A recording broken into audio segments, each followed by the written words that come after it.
The Yankees acquired one of my least favorite players in baseball, and that's Alex Verdugo, who was a thorn in the team's side while with the Boston Red Sox. Brian Cashman mentioned to the media that he tried multiple times, including this past deadline, to acquire his services, but to no avail. This time, they censored a package around 3 pitchers in the organization, and coming off of a season with a 98 WRC+, it's easy to see how there's concern about what he can add to the lineup. With his uncertain presence on the field and off of it, what should the Yankees expect from the 27-year-old outfielder in 2024?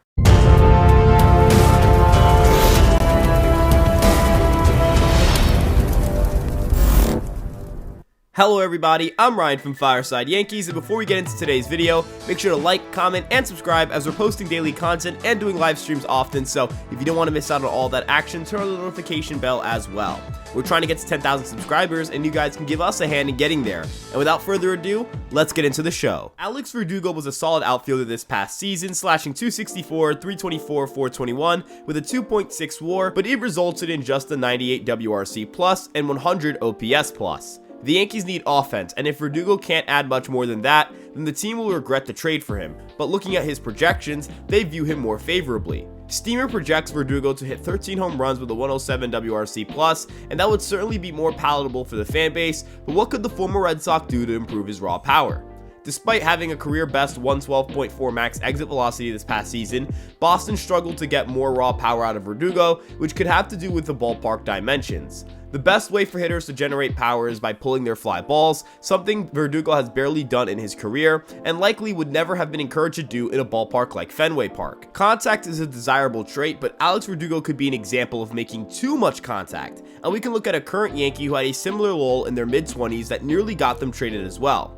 Gleyber Torres had decreased his strikeout rate and increased his ground ball rate in the year 2020, trying to generate more contact and not sell out for power as much, but just resulted in a 98 WRC+ from the 2020 to 2021 seasons, and he even went on CC and Ryan Ruocco's podcast, the R2C2 podcast, and talked about how he lost weight and focused less on generating power to play the shortstop position. It was selling out for power in 2022 that allowed him to keep the strikeouts manageable while adding more power and more home runs, and in 2023 it culminated in its lowest strikeout rate and best WRC+ since 2019.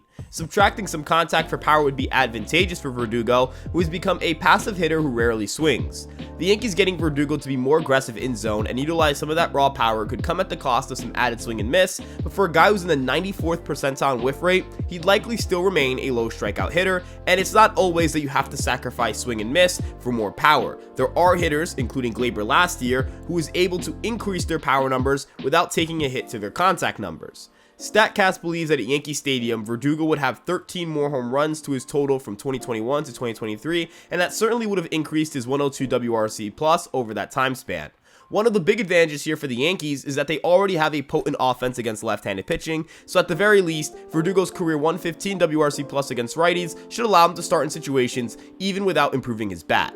The goal is to add more game power for Verdugo, and the Yankees are certainly one of the best organizations to do this with. Plenty of hitters have seen increases in their quality of contact after joining the Yankees, and while not all of them have been roaring successes, this one specific skill is one that they're incredible at developing. Billy McKinney had a career barrel rate below the MLB average and proceeded to barrel 12.2% of batted balls this past season with the Yankees, with an increase to his hard hit rate and xwOBA as well, resulting in a 101 WRC+ over 48 games from a player who was not at all in the Yankees outfield plans entering 2023. The difference between Billy McKinney and Alex Verdugo is pretty simple. Verdugo is a solid everyday outfielder, whereas McKinney was struggling to stick in the league and still had to sign a minor league contract after the 2023 season. An overlooked variable here is that the Yankees hired James Rosen as their hitting coach, and he's described as somebody who's extremely positive, and given the fact that Alex Verdugo is essentially a cast-off from the Boston Red Sox, that positivity and empowerment is going to be crucial to Verdugo being able to survive the New York market. Byron Buxton credits Rosen with finding that inner confidence to view himself as one of the best players in the game, and he's had some monster seasons since 2019 with a .530 slugging percentage and 126 WRC+, despite the slew of injuries he suffered.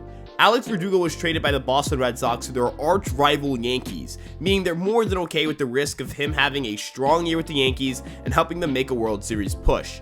A public falling out with Verdugo and manager Alex Cora effectively ended his tenure in Boston, with reports suggesting the manager lobbied for him to be dealt.